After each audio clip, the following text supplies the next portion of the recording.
பெண்களுக்காக திராவிடம் செய்த 2 முக்கியமான விஷயங்களா நீங்க எதை பாக்குறீங்க? 200 சொல்லலாம். நம்முடைய திராவிடத்தின் மூலமாகத்தான் பெண்களுக்கு சொத்துரிமை கிடைச்சது. தேவதாசி முறை அர்ப்பணிப்பு தடுப்பு சட்டம் அப்போது இருந்த ஆட்சியாளர்களால் ஏற்றுக்கொள்ளப்படவில்லை. ஏன்னா அவர்கள் எல்லாருமே இந்த தேவதாசி முறைக்கு ஆதரவாக இருந்தார்கள். அப்படியான சனாதனிகள், முக்கியமாக பார்ப்பனர்கள். ராஜாஜி அவர்கள் இதை பத்தி கொஞ்சம் கூட கவலையே படல. தீரர் சத்தியமூர்த்தின்னு நம்ம கொண்டாடுறோம்ல, அவர் கூட இதற்கு எதிர்ப்பாக இருந்தவர். தெய்வீக கலையாம் தேவதாசியா இருக்கிறது. இதன் மூலமாக இறைவனுக்கு சேவை செய்தால் அடுத்த பிறவியில் அவர்கள் சொர்க்கத்துக்கு போவார்கள் அப்படிங்கிற மாதிரி அவங்க சொல்றாங்க. நம்முடைய டாக்டர் முத்துலட்சுமி ரெட்டி அவர்கள் எழுந்திருக்கிறார். எங்களுடைய குலத்து பெண்கள் இதை செய்து செய்து ஓய்ந்து விட்டார்கள். எனவே தீரர் சத்தியமூர்த்தி அவர்களே, உங்கள் வீட்டு பெண்களை இதை செய்ய சொல்லுங்கள். மனுவிலேயே இதுதான் இருக்கு. பெண்ணுக்கு பொருளாதார சுதந்திரம் கொடுக்காதே, கொடுத்தால் அவள் அடங்கா பிடாரி ஆகிவிடுவாள். தந்தை பெரியார் எழுதுகிறார், பெண்ணுக்கு கல்வியும் தொழிலும் முக்கியம். இந்த இரண்டும் இருந்தால் அவள் சொந்த காலில் நின்று தனக்கான வருமானத்தை ஈட்டிக் கொள்வாள். அப்படி செய்தால் தனக்கான கணவன்மாரையும் அவளால் தேர்ந்தெடுத்து கொள்ள முடியும். பேரறிஞர் அண்ணா சட்டமாக்கிய அந்த சுயமரியாதை திருமணம், இந்தியா முழுக்க தேடி பார்த்தால் சுயமரியாதை திருமணம், தாலி மறுப்பு திருமணம் என்பது தமிழ்நாட்டில் மட்டும்தான் சட்டபூர்வமாக இருக்கிறது. தந்தை பெரியார் ஆரம்ப நிலை கல்வியில் பெண்களை மட்டும்தான் ஆசிரியர்களாக நியமிக்க வேண்டும்னு அவர் சொன்னது. பெண்களாகவே மாறி இவங்கெல்லாம் யோசிச்சிருக்காங்களா அப்படின்னு எனக்கு தோணும். ரொம்ப சந்தோஷமா இருக்கும் இவங்களை பற்றியெல்லாம் நினைக்கும் போது. இது தமிழ்நாட்டில் பிறந்திருப்பதற்காக பெண்களாகிய நாம் பெருமைப்பட வேண்டும்.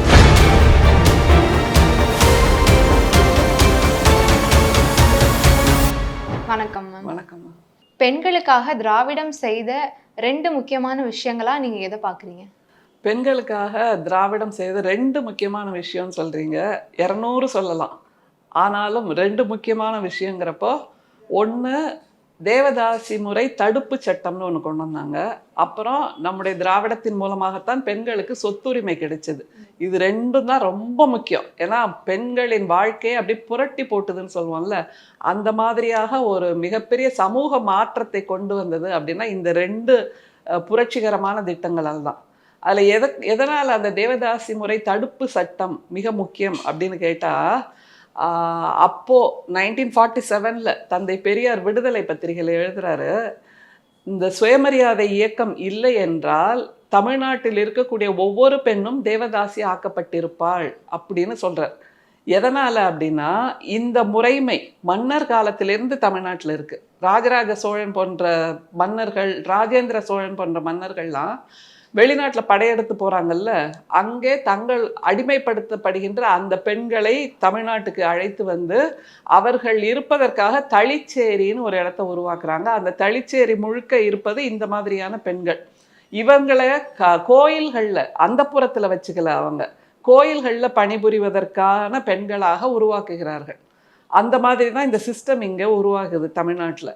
ஆனால் மிக சமீபத்தில் ஒரு 19ஆம் நூற்றாண்டு 20ஆம் நூற்றாண்டில் பார்த்தீங்கன்னா, இந்த தேவதாசி பெண்கள்ங்கிறவங்கள பொட்டு கட்டுறது அப்படின்னு 8லேருந்து 11 வயசு வரைக்கும் இருக்கக்கூடிய அந்த சின்ன குழந்தைகள் இருக்காங்கல்ல, சின்ன பெண்கள், அவங்களுக்கு பொட்டு கட்டுறது அப்படின்னு ஒரு சிஸ்டம்.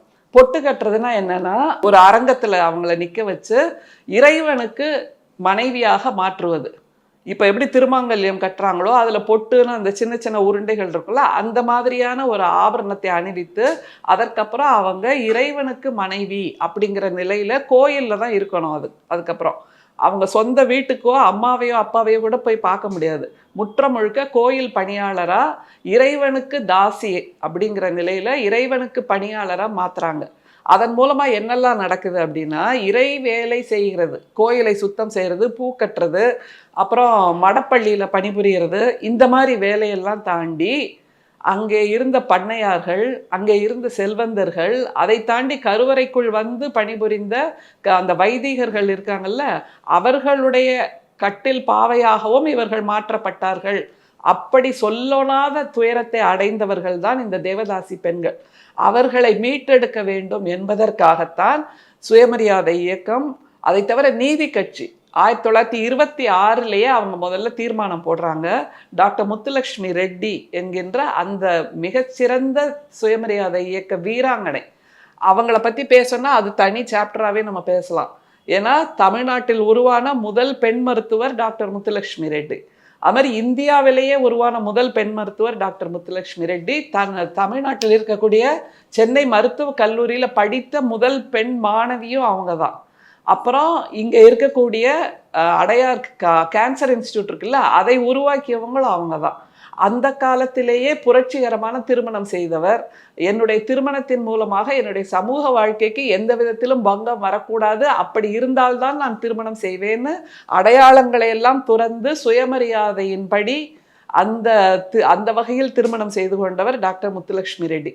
இவங்க அப்போதிருந்த மெட்ராஸ் மாகாணத்தின் சட்டமன்றத்தில் தேர்ந்தெடுக்கப்பட்ட முதல் சட்டமன்ற உறுப்பினர். இப்படி நிறைய முதல் என்பது இவருக்கு பொருந்தும். அந்த முதல் முறையாக 1928 இவங்க அந்த தீர்மானத்தை பாஸ் பண்றாங்க சட்டமன்றத்தில். ப்ரிவென்ஷன் ஆஃப் டெடிகேஷன் ஆக்ட் அப்படிங்கிறது அதோட பேர். தேவதாசி முறை அர்ப்பணிப்பு தடுப்பு சட்டம் அப்படிங்கிறது. ஆனால் அது பல்வேறு அந்த அப்போது இருந்த ஆட்சியாளர்களால் ஏற்றுக்கொள்ளப்படவில்லை. அதுதான் இதில் மிக முக்கியம். ஏன்னா அவர்கள் எல்லாருமே இந்த தேவதாசி முறைக்கு ஆதரவாக இருந்தார்கள். அப்படியான சனாதனிகள், அப்படியான பார்ப்பனர்கள், முக்கியமாக பார்ப்பனர்கள். ராஜாஜி அவர்கள் இதை பற்றி கொஞ்சம் கூட கவலையே படலை. இந்த ஒரு தீர்மானம் வந்திருக்கு, இதை நிறைவேற்றணும் அப்படிங்கிறப்போ அதை பற்றி கவலையே படவில்லை. தீரர் சத்தியமூர்த்தின்னு நம்ம கொண்டாடுறோம்ல, அவர் கூட இதற்கு எதிர்ப்பாக இருந்தவர். அவர் என்ன தெரியுமா சொல்றாரு, இந்த தீர்மானத்தை டாக்டர் முத்துலட்சுமி ரெட்டி சட்டமன்றத்தில் பேசும்போது அவர் சொல்றாரு, இது தெய்வீக கலை. என்னவா? தெய்வீக கலையாம் தேவதாசியா இருக்கிறது. அதனால் இதன் மூலமாக இறைவனுக்கு சேவை செய்தால் அடுத்த பிறவியில் அவர்கள் சொர்க்கத்துக்கு போவார்கள் அப்படிங்கிற மாதிரி அவங்க சொல்றாங்க. இது எங்களுடைய சனாதனத்துக்கு எதிரானது. இப்படி ஒரு தீர்மானம் கொண்டு வந்தால் எங்களுடைய சனாதனத்துக்கு எதிரானது, எங்களுடைய மனுவுக்கு எதிரானது என்று தீரர் சத்தியமூர்த்தி, ராஜாஜி போன்றவர்கள்லாம் இதை பற்றி பேசவே மறுக்கிறாங்க. அப்போ டாக்டர் முத்துலட்சுமி ரெட்டி நம்முடைய தந்தை பெரியாரிடம் கலந்து ஆலோசித்து இப்படியாக பதில் சொல்லிட்டு இருக்காங்க, என்ன பண்றது அப்படின்னு கேட்டப்போ நம்முடைய தந்தை பெரியார் கொடுத்த அறிவுரையின்படி மறுநாள் அவங்க சட்டமன்றத்தில் போய் பேசுறாங்க. இந்த தீர்மானத்தை எடுத்து பேசும்போது தீரர் சத்தியமூர்த்தி திரும்பவும் சொல்றாரு, எங்களுடைய சனாதனத்தை நான் எதிர்க்கவே மாட்டேன். இது சட்டமாக வந்தால் இதை எதிர்த்து நான் ஜெயிலுக்கு கூட போவேனே தவிர எங்களுடைய சனாதனத்தை எதிர்த்து நான் நரகத்துக்கு போக தயாராகவே இல்லை அப்படின்னு சொல்றார். அதை தவிர இந்த பெண்கள் எல்லோருமே தெய்வத்தால் ஆசீர்வதிக்கப்பட்டவர்கள். எனவே அவர்கள் இந்த பணி செய்தால் அடுத்த பிறவியில் சொர்க்கத்துக்கு போவார்கள் அப்படின்னு ஒரு விதண்டாவாதம், மனுவுக்கு ஆதரவான ஒரு வாதம், சனாதனவாதத்தை முன்வைக்கிறார். நம்முடைய டாக்டர் முத்துலட்சுமி ரெட்டி அவர்கள் எழுந்து சொல்றாரு, இந்த தொழில் மிகவும் புனிதமானது என்று சொல்கிறீர்கள், இதை செய்பவர்கள் தெய்வத்தால் ஆசீர்வதிக்கப்படுபவர்கள் என்று சொல்கிறீர்கள், இதை செய்தால் அடுத்த பிறவியில் நீங்கள் சொர்க்கத்துக்கு போவீர்கள் என்று சொல்கிறீர்கள். எங்களுடைய குலத்து பெண்கள் இதை செய்து செய்து ஓய்ந்து விட்டார்கள். எனவே தீரர் சத்தியமூர்த்தி அவர்களே, உங்கள் வீட்டு பெண்களை இதை செய்ய சொல்லுங்கள், அதன் மூலமாக அவர்கள் சொர்க்கத்துக்கு போகலாம் என்று தந்தை பெரியார் சொல்லிக் கொடுத்த அறிவுரையின்படி ஒரு வாக்கியத்தை சொன்னவுடன், ஒரு புரட்சிகரமான நெருப்பு குரலோடு அவர் பேசியவுடன் வாயடைத்து போனது சென்னை மாகாணத்தின் சட்டமன்றம். அப்போ 1948 சுதந்திரம் கிடைத்ததற்கு அப்புறம் அக்டோபர் மாதம் இது சட்டமாக உருவாகிறது. அதுதான் மிகப்பெரிய மாற்றம். அது வரைக்கும் இந்த பெண்கள், தேவதாசி பெண்கள், மிக இளம் பெண்கள், வெளி உலகத்தையே பார்க்க முடியாத மாதிரி, வேறு கல்வியே பெற முடியாத மாதிரி, மக்களோடு தொடர்பில் இருக்க முடியாத மாதிரி, அவர்கள் வயதுக்கு மீறிய அந்த பௌதீக அனுபவங்கள், வயதுக்கு மீறிய அந்த உடல் சார்ந்த அனுபவங்களை அவர்கள் மீது திணித்திருக்கிறது அல்லவா சமூகம். அந்த பெரும் செல்வந்தர்களாகட்டும், அந்த ஊர் பண்ணையார்களாகட்டும், வைதிகர்கள், இவர்கள் அத்தனை பேரின் கைப்பாவையாக இருந்த பெண்களுக்கு மிகப்பெரிய மீட்பை கொடுத்தது இந்த தேவதாசி முறை தடுப்பு சட்டம். ஆனால் தமிழ்நாட்டில் 1948 வந்துடுச்சு. பக்கத்தில் இருக்கக்கூடிய ஆந்திரா, தெலுங்கானா இந்த மாதிரி மாநிலங்கள்ல எல்லாம் மாத்தம்மா என்கின்ற சிஸ்டம் அதுக்கு அப்புறமும் நடந்துட்டு இருந்தது. அவர்களும் இப்படித்தான் கோயிலுக்காக நேர்ந்து விடப்படுபவர்கள். 1980 தான் பக்கத்தில் இருக்கக்கூடிய மாநிலங்கள்ல எல்லாம் இதற்கான தடுப்பு சட்டம் உருவாச்சு. அப்படின்னா டாக்டர் ராஜாராம் மோகன் ராயை நம்ம கொண்டாடுறோம்ல, சதி என்கின்ற நெருப்பிலிருந்து பெண்களை மீட்டெடுத்தார்னு, அதே மாதிரி தந்தை பெரியார், டாக்டர் முத்துலட்சுமி ரெட்டி, நம்முடைய நீதி கட்சி, நம்முடைய திராவிட இயக்கம் இத்தனையும் சேர்ந்துதான் பெண்களுக்கான இருந்த அந்த தேவதாசி முறை என்கின்ற முறைமையிலிருந்து பெண்களை மீட்டெடுத்தது. அதனால்தான் தந்தை பெரியார் சொன்னார், சுயமரியாதை இயக்கம் இல்லை என்றால் தமிழ்நாட்டில் இருக்கக்கூடிய அத்தனை பெண்களும் தேவதாசிகளாக மாற்றப்பட்டிருப்பார்கள் என்று. அதுல பிரபலமான நிறைய பேர் இருக்காங்க. அவர்கள் எல்லோருமே கலையில் தேர்ந்தவர்கள், அதை யாருமே மறுக்க முடியாது. நடனம், பாடல், கலை, அழகுணர்ச்சி, அப்புறம் நடிப்பு, இந்த மாதிரி திறமைகள்லாம் அவங்கள்ட்ட நிறைய இருக்கும். ஆனா ஒரு வயதுக்கு அப்புறம் அவர்களை வெளியில ஏலத்துல விட்டுருவாங்க. ஏலத்துல வித்து வீட்டில் பணியாளர்களா வைத்திருந்த அந்த காலகட்டமும் நம்ம தமிழ்நாட்டில் இருந்திருக்கு. ராஜேந்திர சோழன் காலத்துல 700 காசுக்கு 40 பெண்களை அவர் வாங்கி கோயிலுக்கு தானமா கொடுத்துருக்கார். தானமா கோயிலுக்கு மாடு கொடுப்பாங்க, இந்த மாதிரி பொருட்கள்லாம் கொடுப்பாங்களா, அந்த மாதிரி பெண்களையும் வாங்கி கோயிலுக்கு தானமாக நான் கொடுக்கிறேன் இறை பணியாளரா என்று பெண்ணை ஒரு போகப் பொருளாகவோ அல்லது விற்று வாங்குகின்ற ஒரு பொருளாகவோ இந்த சமூகம் நடத்திய நேரத்தில் தந்தை பெரியார் வந்து பெண்களுக்கான மீட்பை கொடுத்தார். அதனால்தான் தந்தை பெரியார் மண் என்று நாம் பெருமையாக சொல்கிறோம். அதனால்தான் எந்த பெண்ணை, அதாவது சமூக வெளியில் புழங்குகின்ற எந்த பெண்ணாக இருக்கட்டும் அல்லது வெற்றி பெற்று நிற்கின்ற எந்த பெண்ணாக இருக்கட்டும், தமிழ் நிலத்தில் அவள் சொல்லுகின்ற முதல் பெயர் தந்தை பெரியார் என்பதாகத்தான் இருக்கும். ஏன்னா அவ்வளவு தூரம் பெண்களின் உரிமைகளுக்காக குரல் கொடுத்தவர், எழுதியவர், போராடியவர், செயல் செய்தவர், இறுதி மூச்சு வரைக்கும். அடுத்த வாரம் இறக்க போறாருன்னா இந்த வாரம் டி நகர்ல வந்து பேசிட்டு போறாரு இறுதி பேருரைய. அப்படிங்கும்போது இந்த மாதிரி தொடர்ச்சியாக பணிபுரிந்தது. நிறைய பேர் பணிபுரிஞ்சிருக்காங்க. உடனே தமிழ் தேசியம் பேசுறவங்க எல்லாம் தந்தை பெரியாரை மட்டும் நீங்க ஏன் தூக்கிட்டு வரீங்க அப்படின்னு பேசுவாங்க. அப்படி இல்லை, தொடர்ச்சியாக இடைவெளியே இல்லாமல் எழுதி பேசி செயலாற்றி வந்தது என்றால் தந்தை பெரியார் தான். அதிலும் அந்த காலகட்டத்தில் நினைத்தே பார்க்க முடியாத புரட்சிகரமான திட்டங்கள், அதுதான் ரொம்ப முக்கியம். அதை தவிர இன்னொன்று அந்த சொத்துரிமைன்னு சொல்றோம்ல, அதுல சனாதனர்கள் என்ன தெரியுமா சொன்னாங்க, பெண்ணுக்கு பொருளாதார சுதந்திரம் கொடுக்க கூடாது, கொடுத்தால் அவள் அடங்காப்பிடாரி ஆகிவிடுவாள். மனுவிலேயே இதுதான் இருக்கு, பெண்ணுக்கு பொருளாதார சுதந்திரம் கொடுக்காதே, கொடுத்தால் அவள் அடங்காப்பிடாரி ஆகிவிடுவாள் என்று சொன்னபோது தந்தை பெரியார் எழுதுகிறார், பெண்ணுக்கு கல்வியும் தொழிலும் முக்கியம், இந்த இரண்டும் இருந்தால் அவள் சொந்த காலில் நின்று தனக்கான வருமானத்தை ஈட்டிக் கொள்வாள். அப்படி செய்தால் தனக்கான கணவன்மாரையும் அவளால் தேர்ந்தெடுத்து கொள்ள முடியும். பெற்றோர் ஏற்பாடு செய்கின்ற கணவன்மாரோடு வாழ்ந்தாலும் கூட சுதந்திரமாக வாழ்வதற்கு அவளுக்கு தெளிவு கிடைக்கும் என்று சொல்பவர் தந்தை பெரியார். அப்ப பெண்ணுக்கு தெளிவு வேண்டும், சிந்தனை வேண்டும் என்று நமக்காக யோசித்தவர் தந்தை பெரியார் இல்லையா? அந்த வகையில இந்தியாவில் அதுவரைக்கும் ஸ்ரீதனம்னு ஒன்று கொடுப்பாங்கம்மா. ஸ்ரீதனம்னு நம்ம சொல்கிறோம்ல, பெண் பிறந்து விட்டால் அவளுக்காக நகை சேர்க்க ஆரம்பிச்சிருவாங்க. பெண்ணுக்கு ஒரே ஒரு லட்சணம் என்னன்னா, அவள் எத்தனை கிலோ நகை போட்டிருக்கிறாள், எத்தனை பவுன் நகை போட்டிருக்கிறாள் என்பது மட்டும்தான். அந்த சீதனம்னு கொடுக்குறாங்கல்ல பெற்றோர் பிறந்த வீட்டிலேருந்து, அதை வாங்கிக்கிட்டு அவள் புகுந்த வீட்டுக்கு போயாச்சுன்னா அதற்கப்புறம் அந்த தொப்புள் கொடியோடு பிறந்த வீட்டோடு அவளுக்கு எந்த விதமான தொடர்பும் இல்லாத மாதிரி ஒரு சமூக சூழல் இருந்தது. அதில் அவளோடு பிறந்த அந்த சகோதரர்கள் இருக்காங்கல்ல, அவங்க எல்லாருமே அவளுடைய உறவை துண்டித்து விடுவார்கள். அதற்கு பின்பு அவளுக்கு அப்பா வீட்டு சொத்துலேயோ அல்லது பரம்பரை சொத்துலேயோ எந்த விதத்திலும் ஒரு கேள்வி கூட கேட்க முடியாது. அது வரைக்கும் அவள் பிறந்த வீட்டில் ராணியாக இருந்திருக்கலாம். ஆனால் அந்த வீட்டை விட்டு வெளியில் போனப்புறம், புகுந்த வீட்டுக்கு போனப்புறம் அவளுக்கு எந்த விதமான உரிமையும் பிறந்த வீட்டில் கிடையாது. அது வரைக்கும் அந்த வீட்டில் இளவரசியாக துள்ளி குதித்தவள் தான். ஆனால் அதற்கு பின்பு அவள் வருகிறார் என்றால் அங்கே எந்த உரிமையும் பாராட்ட முடியாது என்றிருந்த நிலை. அதனால் மிகப்பெரிய செல்வந்தர்கள் வீட்டு பெண் கூட ஒரு மிக எளிமையான குடும்பத்தில் திருமணம் செய்து போய்விட்டால் அந்த குடும்பத்து வறுமையை அவள் தான் சுமந்தாக வேண்டும். அவள் எந்த விதத்திலும் பொருளாதார ரீதியாக அந்த குடும்பத்துக்கு உதவி செய்ய முடியாத மாதிரி இருந்தது. அந்த நிலையில் இந்தியா முழுக்க இந்த வாரிசு உரிமை, சொத்துரிமை என்பதை பற்றியெல்லாம் பேசாத ஒரு காலகட்டத்திலேயே நம்முடைய தந்தை பெரியார் இப்படி பேசியிருக்கிறார். கல்வியும் தொழிலும் முக்கியம், அதன் மூலமாக அவளுக்கு வருமானம் முக்கியம் அப்படிங்கிறது. அதை தவிர இந்த வாரிசு உரிமை என்பதை பற்றி நம்முடைய செங்கல்பட்டில் நடந்த முதல் திராவிட பெண்கள் மாநாடு, அதிலேயே தீர்மானம் போட்டவர் நம்முடைய தந்தை பெரியார். எப்படி பாருங்க, சிந்தனையே இல்லை அந்த மாதிரி காலகட்டத்தில். பெண்ணுக்கும் சொத்துரிமை வேண்டும், பெண்ணுக்கும் இப்படியான உரிமைகள் வேண்டும்னு சமூகம் சிந்திக்காத நேரத்திலேயே தீர்மானம் போட்டவர். எப்படிப்பட்ட ஒரு என்ன சொல்றது, ஃபார் சைட்டட் விஷன்னு சொல்லுவோம்ல, அதை தவிர பெண்களை எல்லா விதத்திலும் சுதந்திரம் கொடுக்க வேண்டும். நாட்டுக்கு சுதந்திரம் 1947 வருது. ஆனால் 1928 அந்த செங்கல்பட்டு மாநாட்டிலேயே பெண்ணுக்கு வாரிசு உரிமை உண்டு, சொத்துரிமை உண்டு, முன்னோர்களின் சொத்தில், தந்தையின் சொத்தில் அவளுக்கும் பங்கு வேண்டும் என்று தீர்மானம் போட்டவர் தந்தை பெரியார். இதனால தான் வியக்கிறோம் அவரை பார்த்து.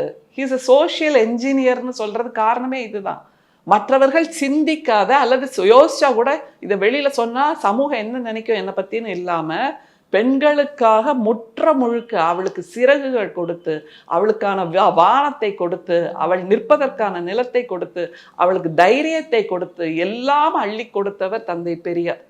ஸோ இந்த மாநாட்டில் பெண்ணுக்கான அந்த வாரிசு உரிமைக்கான தீர்மானத்தை நிறைவேற்றுகிறார்கள். ஆனால் அதுவும் காலம் அப்படியே கிடக்கிறது. ஏன்னா இதன் மூலமாக அந்த பிறந்த வீட்டில் இழக்கக்கூடியது நிறைய இருக்கும் மற்ற உறவினர்களுக்கு, சகோதரர்களுக்கு. ஆனால் அவங்க அதை அடுத்த கட்டத்துக்கு நகர்த்தவே இல்லை. ஆனால் எப்போது நகர்த்தப்பட்டது என்றால், நம்முடைய முத்தமிழறிஞர் கலைஞர் 1989 சட்டம் இயற்றுகிறார். பெண்களுக்கு அந்த பிறந்த வீட்டின் சொத்தில் பங்கு உண்டு, அப்பாவின் சொத்தில் பங்கு உண்டு, முன்னோர்களின் சொத்தில் பங்கு உண்டு என்று தந்தை பெரியாரின் கனவை முத்தமிழறிஞர் கலைஞர் வந்து நிறைவேற்றுகிறார். அந்த வாரிசு உரிமைங்கிறது அம்பிளிக்கல் கார்டு மட்டும் இல்லை, எல்லாம் சேர்ந்தது தானே. அம்மாவோட இருக்கக்கூடிய உரிமை, அம்மா இவள் தான் என்னுடைய அம்மா என்று சொல்லுகின்ற உரிமை கடைசி மூச்சு வரைக்கும் உண்டு இல்லை. அப்போ அந்த வீட்டில் இருக்கக்கூடிய சொத்தின் உரிமையும் அவளுக்கானது தானே. சீதனம் கொடுத்து விட்டீர்கள் என்பதால் மட்டும் நீ வெளியில் போயிடு, அது மட்டும்தான் உனக்கு, ஒரு 10 பவுன் போடுறேன், 5 பட்டு புடவை கொடுக்குறேன், 4-5 பாத்திரம் கொடுக்குறேன், இது மட்டும்தான் உனக்குன்னு சொல்வது எப்படி நியாயமாகும்? அதனால நம்முடைய முத்தமிழறிஞர் கலைஞர் கொண்டு வந்த மிகப்பெரிய புரட்சிகரமான திட்டம்னா 1989 கொண்டு வரப்பட்ட அந்த சொத்துரிமை. பெண்களுக்கும் பரம்பரை சொத்தில் பங்கு உண்டு, தகப்பனின் சொத்தில் பங்கு உண்டு என்று சொன்ன பின்புதான் இப்போ நீங்க பார்த்தீங்கன்னா அப்பாவோட சொத்தையோ பரம்பரை சொத்தையோ விற்கிறாங்க சகோதரர்கள்லாம் ஒன்றா சேர்ந்துன்னா, பொண்ணையும் கூப்பிடுவாங்க, வந்து கையெழுத்து போடுமா சொத்தை விற்கணும் அப்படின்ட்டு. அது வரைக்கும் என்ன சொத்து இருக்கிறது பெண்ணுக்கு தெரியாது, யார்கிட்ட விற்கிறாங்க பெண்ணுக்கு தெரியாது, எவ்வளோத்துக்கு விற்கிறாங்க பெண்ணுக்கு தெரியாது. இப்போது எல்லாவற்றிலும் அவளுக்கும் ஒரு பங்கு இருக்கிறது. அவளுடைய கையெழுத்துக்கு முக்கியத்துவம் இருக்கு. அதுதான் இதில் மிக முக்கியம். வர்ற பணத்தை விடுங்க, ஆனால் அவளுடைய கையெழுத்து அதுதானே வாழ் உரிமை. இல்லை, நான் வாழறேன் அப்படின்னா என்னுடைய கையெழுத்தோ என்னுடைய இருப்போ முக்கியமானதாகப்பட வேண்டும். அப்படிப்பட்ட வாழ் உரிமையை பெற்றுக் கொடுத்தது நம்முடைய திராவிட இயக்கம். எவ்வளோ பெரிய வெறுமை இருத்தல். லிவிங் என்பது வேறு, சர்வைவல் என்பது வேறு. லிவிங்னா நீங்கள் எல்லா உணர்வோடும் சிந்தனையோடும் உணர்வெழுச்சியோடும் வாழ்கிறீர்கள். சர்வைவல்னா வெறுமே திங்கிறேன் தூங்குறேன், என்னுடைய வாய்ஸ் கிடையாது, என்னுடைய உரிமை எதுவும் கிடையாது என்பதான ஒரு மரக்கட்டை மாதிரியான ஒரு இருப்பு. ஆனால் சர்வைவல் என்பதை விட லிவிங், அப்படியான உரிமையை தமிழ்நாட்டில் இருக்கக்கூடிய பெண்களுக்கு பெற்றுக் கொடுத்தது திராவிட இயக்கம்தான். அது தந்தை பெரியாரில் ஆரம்பித்து நம்முடைய முத்தமிழறிஞர் கலைஞர், பேரறிஞர் அண்ணா தமிழ்நாட்டுக்கே ஒரு பெயரை சூட்டினார் என்றால், அம்மாவுக்கு பெயர் சூட்டிய ஒரு மகன் உண்டென்றால் அது பேரறிஞர் அண்ணா தானே. இல்லை, அதை தவிர அவர் சட்டமாக்கிய அந்த சுயமரியாதை திருமணம், இதை நம்ம எப்படி விட முடியும்? அது வரைக்கும் அந்த திருமணங்கள் எல்லாமே வைதிகர்களின் கட்டுப்பாட்டில் இருந்தன. அவர்கள் சொல்லுகின்ற அந்த மந்திரங்கள், 4வது கணவன், அதை வெளிப்படையா சொல்லணும். அந்த பெண் வந்து இதற்கு முன்னால் இவனுக்கு மனைவியாக இருந்தால், அப்புறம் இவங்களுக்கு மனைவியா இருந்தா, அப்புறம் இன்னொருத்தர், இப்பதான் உனக்கு மனைவி ஆகிறா என்று சொல்லுகின்ற அந்த சமஸ்கிருத மந்திரங்களை நாம அர்த்தம் புரியாமே கேட்டு கெட்டி மேளம்னு உடனே கழுத்துல தாலி கட்டின அந்த நிலை இருந்தது. நம்முடைய பேரறிஞர் அண்ணா தான் இது மிக மிக அறிவீனம், நம்முடைய பகுத்தறிவுக்கு ஒவ்வாதது, சமஸ்கிருத மந்திரங்கள் எல்லாம் பெண்ணை ஒரு போக பொருளாக, அப்படி 4வது மனைவி, 4வது புருஷன், 5வது புருஷன்னு அவளை கொண்டு போய் எத்தனை பேர்ட்டமா நீங்க ஒப்படைச்சிக்கிட்டே இருப்பீங்க என்ற அந்த காலச்சூழலில் இல்லை. சுயமரியாதை திருமணம் என்று அதற்கு முன்பாகவே நடந்திருக்கு. குஞ்சிதம் குருசாமி போன்றவர்கள்லாம் சுயமரியாதை திருமணம் நடத்தி இருக்கிறார்கள். நம்முடைய திராவிட இயக்க வீராங்கனைகள் பலரும் சுயமரியாதை திருமணம் செய்திருக்கிறார். ஆனால் அதெல்லாம் சட்டப்பூர்வமாக அங்கீகரிக்கப்படவில்லை. ஏனென்றால் மந்திரம் ஓதப்படவில்லை, தாலி கட்டப்படவில்லை என்பதுதான் அதற்கான. திருமணம்னாலே மந்திரம் ஓதப்படணும், நெருப்பை சுத்தி நடக்கணும், 7 அடி நடக்கணும், அப்புறம் தாலி கட்டப்பட வேண்டும் என்பதுதான் திருமணத்தின் அடையாளமாக இருந்தது. நம்முடைய பேரறிஞர் அண்ணா சுயமரியாதை திருமணம் என்று சொல்லும்போது அங்கே நீங்கள் 7 அடி சப்தபதி நடக்க வேண்டாம், தாலி கட்ட வேண்டாம், புரோகிதர் மந்திரம் சொல்ல தேவையில்லை, இந்த மாதிரி அடையாளங்கள் எல்லாம் இல்லாமலும் மனம் இணைந்து நீங்கள் திருமணம் செய்து கொள்ளலாம் என்ற சுயமரியாதை, அதுதான் அந்த வார்த்தை. ஏன்னா என்னுடைய மரியாதை இழந்து நாங்கள் யாரோ சொல்ற ஒரு மந்திரத்தை வச்சு 3வது மனுஷன் அதை சாங்டிஃபை பண்ணணும்னு சொல்றோம்ல, அப்படியான காலகட்டத்தை உடைத்து தள்ளி, இல்லை இந்த 2 பேர் போதும், மணமகளும் போதும், அவர்கள் மனம் ஒத்திருந்தால் அதுதான் உண்மையான திருமணம் என்று சடங்குகளை புறம் தள்ளி, சமஸ்கிருத மந்திரங்களை புறம் தள்ளி, வைதீக எதேச்சாதிகாரத்தை புறம் தள்ளிய மிகப்பெரிய புரட்சி நம்முடைய பேரறிஞர் அண்ணா கொண்டு வந்தது சுயமரியாதை திருமணம் மூலமாக. அதுவும் தமிழ்நாட்டில் மட்டும்தான் இருக்கு இந்த மாதிரியான சிஸ்டம். அதை நினைச்சு பாருங்க. இப்போவும் கூட இந்தியா முழுக்க தேடி பார்த்தால் சுயமரியாதை திருமணம், தாலி மறுப்பு திருமணம் என்பது தமிழ்நாட்டில் மட்டும்தான் சட்டபூர்வமாக இருக்கிறது. அதுதான் அதுல ரொம்ப பெரிய விஷயம். சட்டபூர்வமாக மாறி இருக்கிறது. அதனால நம்முடைய முத்தமிழறிஞர் கலைஞர் அவரும் இந்த சொத்துரிமை கொடுத்தது மிகப்பெரிய புரட்சி. தந்தை பெரியார் பெண்களுக்கான வேலை வாய்ப்புன்னு சொல்லும்போது அவர் செய்த ஒரு தீர்மானம், ஆரம்ப நிலை கல்வியில் பெண்களை மட்டும்தான் ஆசிரியர்களாக நியமிக்க வேண்டும்னு அவர் சொன்ன தீர்மானம். அதை நம்முடைய முத்தமிழறிஞர் கலைஞர் நிறைவேற்றினார். ஆரம்ப பள்ளிக்கூடத்தில் பெண்கள் மட்டும்தான் ஆசிரியர்கள் இப்போவும். ஏன்னா அந்த குழந்தைகளை ஒரு அம்மா ஸ்தானத்தில் இருந்து அன்போடு பராமரிக்க பெண்களுக்குத்தான் முடியும் என்பதாக தந்தை பெரியார் போட்டு கொடுத்த பாதையில் நம்முடைய முத்தமிழறிஞர் கலைஞர் சட்டமாக்கினார். அதுதான் இதுல மிகப்பெரிய விஷயம். அப்படியாக பெண்களாகவே மாறி இவங்கெல்லாம் யோசிச்சிருக்காங்களா அப்படின்னு எனக்கு தோணும். ரொம்ப சந்தோஷமா இருக்கும் இவங்களை பற்றியெல்லாம் நினைக்கும் போது. ஏன்னா எல்லா பெண்களுக்கும் எல்லா வித உணர்வுகளையும் வெளிப்படுத்துவதற்கான வார்த்தைகளே இல்லாமல் இருந்த ஒரு சமூகமா.